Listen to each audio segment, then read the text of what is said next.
Bonjour à toutes et à tous, c'est Hugo, j'espère que vous allez bien aujourd'hui, nouvelle vidéo, on va parler des entrées.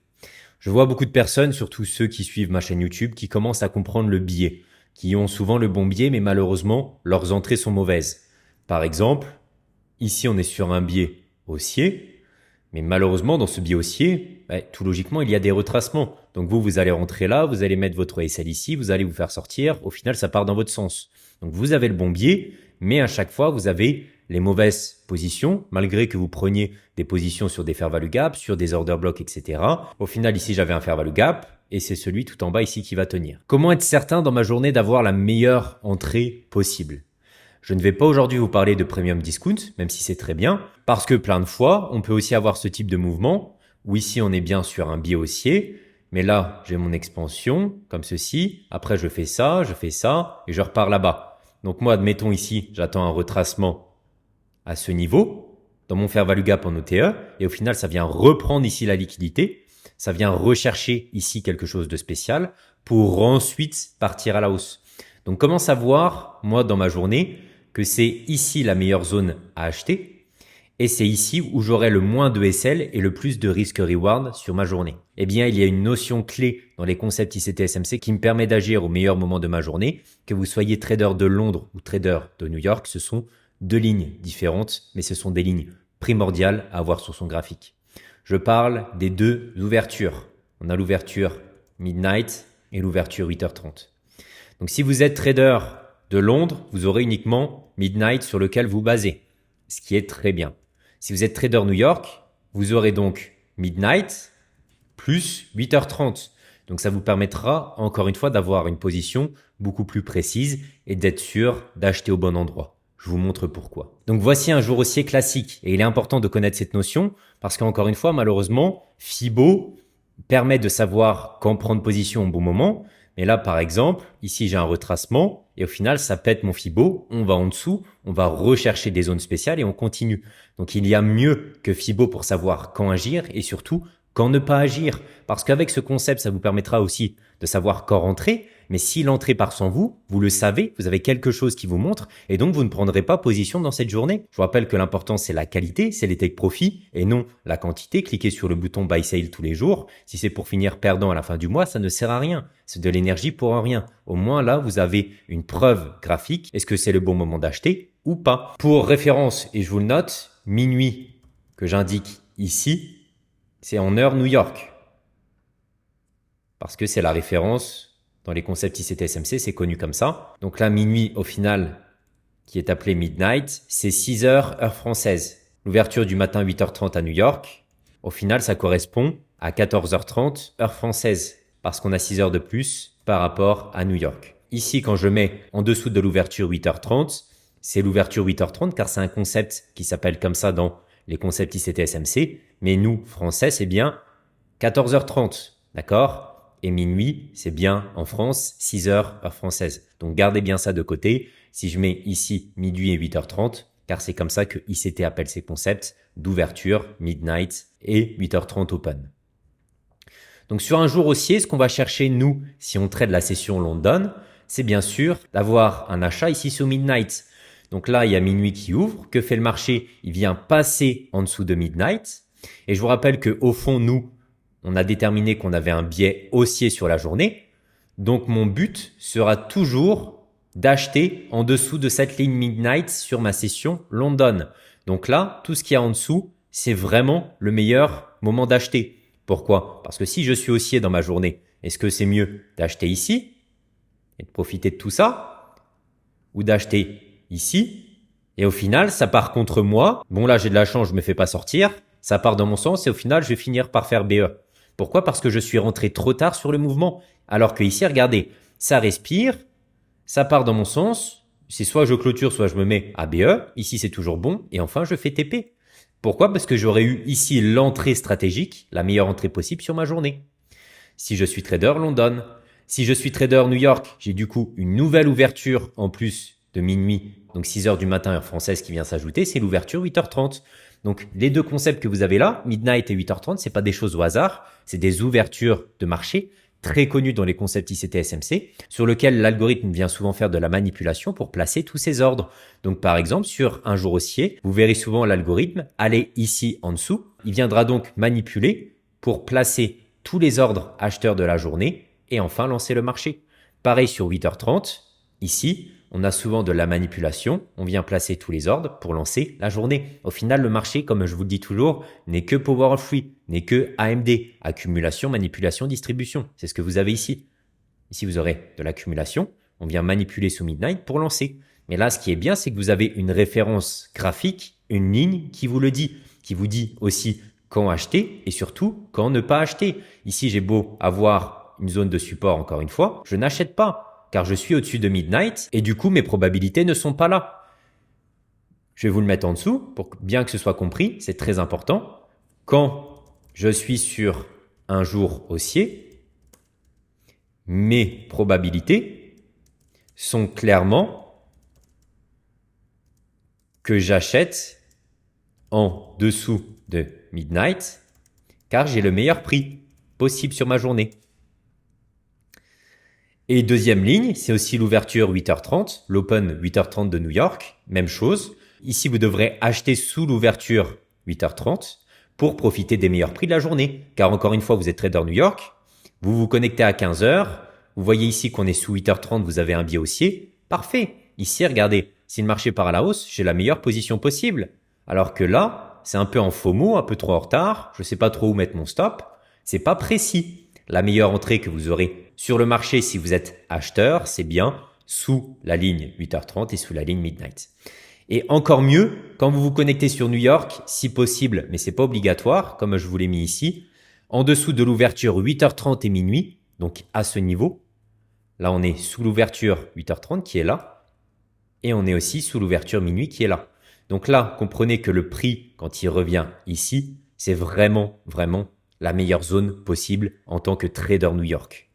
Parce que vous pourrez encore une fois profiter des prix ici que par exemple les traders London ont eu le matin. Donc là, le marché revient ici une dernière fois pour vraiment placer les derniers ordres et lancer le marché. Donc dans tous les cas, retenez qu'une chose pour faire simple, si vous achetez sous minuit ici et ou ici dans votre journée, sous l'ouverture 8h30, dans une journée haussière, vous achevez à chaque fois les meilleures entrées possibles. Regardez, ici, ça se voit clairement que j'ai la meilleure entrée comparée à tout ça. Et ici, encore une fois, le marché me donne une deuxième chance de me positionner en discount ou en deep discount pour, encore une fois, avoir les meilleurs prix possibles. Et dans un jour baissier, donc encore une fois, vous devez déterminer le biais daily en amont. Donc là, si je suis baissier sur cette journée, par exemple ici, je rejette un gros fair value gap 4 heures, je détermine que je suis baissier.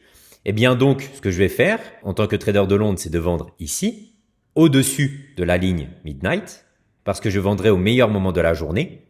Et sur New York, vendre au-dessus de l'ouverture 8h30 et si possible aussi Midnight. L'important, ce sera tout simplement de vendre au-dessus de ces deux ouvertures, car encore une fois, c'est tout logique. Vous aurez une meilleure vente ici que là. Parce que là, c'est facile à dire, mais imaginez en contexte live, comment gérer mon BE? Ici, je vais faire BE, au final, le marché part dans mon sens. Que faire? Quoi faire? Ici, vous êtes tout en haut. Vous êtes certain d'avoir la meilleure position possible. Donc, le moins de psycho, le moins de BE, un SL qui sera bien sécurisé ici derrière et aussi une chance d'aller chercher un beau TP. Pareil ici, là, je prends position, mais c'est pas bon. Je suis en dessous de Midnight alors que je dois être au-dessus sur un jour baissier. Donc, au final, le marché il vient contre moi et repart dans mon sens. Vous comprenez l'importance d'avoir ces deux lignes sur son graphique, encore plus lorsque vous débutez, pour pas être dans le FOMO, c'est le titre de la vidéo, pour pas vendre trop rapidement. Je vois que le marché ici part sans moi vite, au final non, il vient retracer, il va revenir ici au-dessus de Midnight et il partira dans mon sens. Donc au moins, vous êtes sûr, encore une fois, d'avoir les bonnes entrées, et si jamais, et ça arrivera aussi parfois, mais je tiens à vous l'informer, parfois vous aurez aussi bien sûr, j'ai fait ça à la va-vite, mais vous allez comprendre. Vous allez avoir un Midnight qui est très rapide. On fait un tour simplement au-dessus très rapidement et c'est fini. Et alors, dans ce cas-là, quoi faire? Eh bien, c'est simple, vous n'agissez pas. Parce que les probas ne sont pas là. Il est beaucoup plus simple d'agir sur un jour comme celui-ci, où le marché prend le temps d'aller au-dessus de Midnight, qui revient ou qui vient près de cette ligne tranquillement, qu'il parte comme ça en une flèche. Et si, par magie, il revient là, vous aurez une nouvelle entrée. Mais au moins, vous prenez toutes vos précautions vis-à-vis du marché. On passe maintenant à des exemples. Avant toute chose, je vais vous donner un indicateur qui permet de le tracer directement sans vous embêter tous les jours à tracer vos lignes. Ici, vous tapez 8h30 comme ceci et vous prenez celui-ci. Ici, New York Open, Midnight, 7h30, 8h30 de Andrés Legg. C'est le meilleur que j'ai trouvé, celui qui a le moins de bugs et le plus facile à utiliser. Je vous donne les paramètres ici. Donc ça, vous décochez, vous mettez bien minuit, donc 6h heure française du matin et 8h30, 14h30 heure française. Pas besoin de l'Open 7h30, c'est vraiment ces deux-là sur lesquels ICT insiste beaucoup. Donc Midnight, vous mettez par exemple en bleu pour les traders London et en rouge 8h30 pour les traders New York. Voici les paramètres et on passe directement sur les exemples. Donc là, je suis sur ma journée en cours, j'ai un biais daily qui est haussier. Je l'ai déterminé bien sûr par les hauts time frame, etc. Ici, je suis dans un fair value gap haussier. On va pas faire l'analyse, c'est pas le but de la vidéo, mais comprenez que j'ai des raisons d'être haussier à ce moment-là. Je suis dans mon énorme niveau ici daily.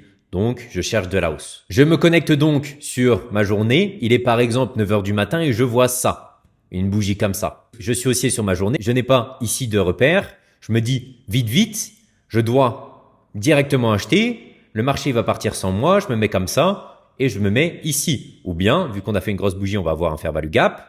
Voilà, ici j'ai un fair value gap, parfait, je me mets derrière comme ça ou derrière l'order block, qui est une position, j'ai envie de dire, tout bonne. Hop, là on part, on n'a toujours pas touché le fair value gap. Là, je suis en position, mais au final, on ne respecte pas le fair value gap, c'est pas bon. Le marché, il vient me sortir, mais finalement, finit haussier et s'expand très rapidement ensuite à la hausse. Donc pourquoi le marché ici est revenu en dessous, alors que là, je vous ai dit, on a nos PDRA. Ici, on a un order block. Ici, j'avais mon fair value gap.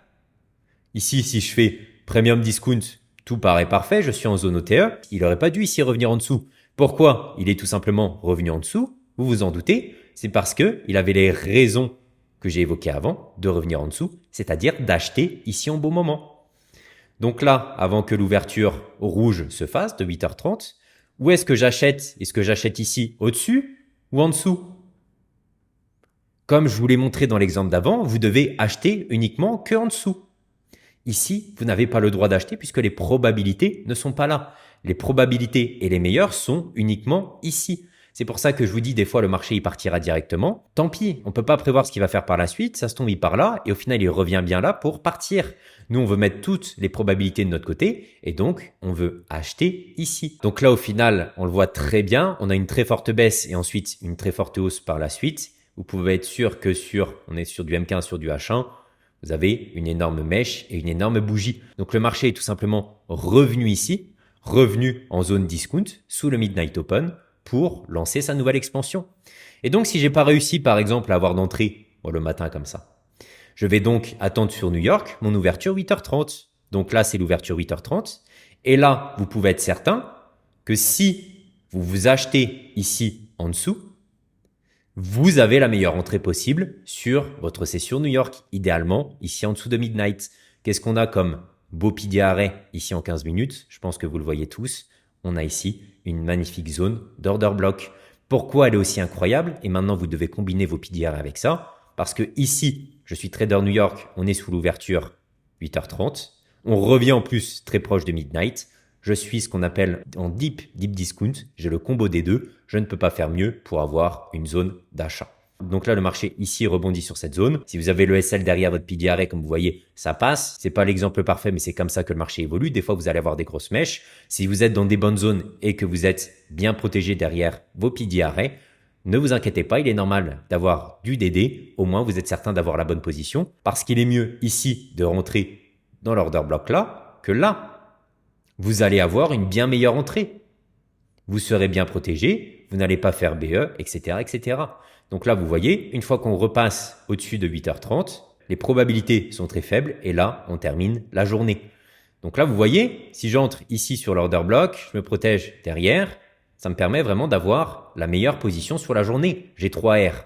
Alors que ici, au-dessus de ces deux ouvertures, où est-ce que je place mon SL? Ça peut très bien marcher, je le place ici derrière l'order block, mais mon risque-reward est moins bon, mes chances de faire BE sont beaucoup plus importantes. Sur la journée suivante, c'est parfait. Ici, on commence la bougie 8h du matin.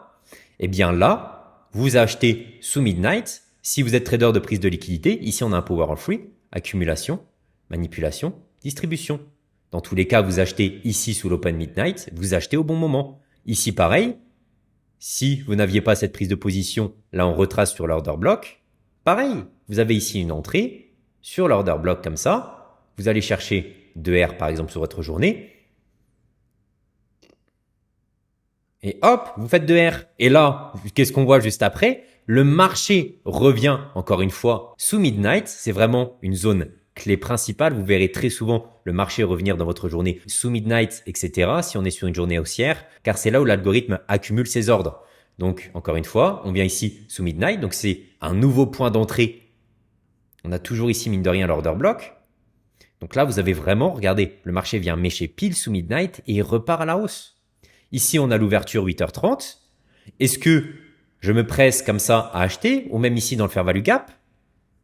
Ben non, on est au-dessus de 8h30. Là, ça peut partir, mais les probabilités ne sont pas là. Les probabilités sont sous cette ligne 8h30, ici à la limite sur cette magnifique order block. Parce que je sais que j'achète en dessous de ma ligne 8h30. Donc là, on revient pile dans l'order block et on relance une nouvelle expansion. Alors que je sais que ici, certaines personnes auraient pu se faire piéger. J'ai un fair value gap, on voit la chose comme ça. Hop, ici j'ai un order block, tout est parfait. Je vais même zoomer sur le M5. Regardez, ici, tout est parfait. Premium discount, fair value gap 15 minutes, fair value gap 5 minutes, premium discount. Mais regardez, sans la ligne, on ne voit pas qu'on est au-dessus là. Donc là, maintenant, vous saurez qu'on est au-dessus et c'est pas le bon moment, du coup, pour acheter en même temps que la Smart Money, en même temps que l'algorithme. Lui, il va revenir la plupart du temps, ici sous l'ouverture 8h30. Et donc, on avait ici, et on voit très bien maintenant, un order block qu'on vient toucher pour ensuite continuer cette hausse, etc., etc. Donc, je vais pas faire durer la vidéo longtemps. On va juste refaire la journée suivante. C'est encore une fois adaptable à tous les graphiques, à tous les actifs, etc., etc. Donc là, regardez, on se dit que j'ai un biais haussier. Où est-ce que j'achète au bon moment? Encore une fois, regardez, qu'est-ce qu'on a là? Accumulation, manipulation, on vient sous Midnight et on va lancer une expansion. On continue, mine de rien, cette tendance. Mais le marché vient sous Midnight et il lance. Là, on a eu un très bref tour sous 8h30, mais pareil. Vous voyez ici, là, comme on le voit parfaitement, le marché qui vient sous Midnight, on a en plus cette time D, car le marché n'est que accumulation, manipulation, distribution, vous ne verrez que ça, et on lance la distribution. Donc là, votre meilleur achat, il est ici ou il est ici, qu'on vient retracer, encore une fois, sur l'order block. Et ça, c'est vraiment tous les jours, tous les jours, tous les jours. Regardez, même la journée d'avant. Ici, je me mets là. Bon, ça fait beaucoup de lignes, mais regardez si vous vendez ici au-dessus de Midnight, vous avez une énorme baisse par la suite. Et encore une fois, on a un petit AMD, accumulation, manipulation, distribution. Toujours pareil. Donc d'après vous, est-ce qu'il est mieux de vendre ici au-dessus, car là on est sur une journée baissière, et faire ça, ou vendre en plein FOMO sur du M5 ou sur du M1 dans un mouvement ici, là? Non, vous savez qu'il faut vendre au-dessus. On achète en dessous de nos lignes et on vend au-dessus. J'espère que cette vidéo vous a plu. Je vous invite à vous abonner, à liker. C'était Hugo, salut.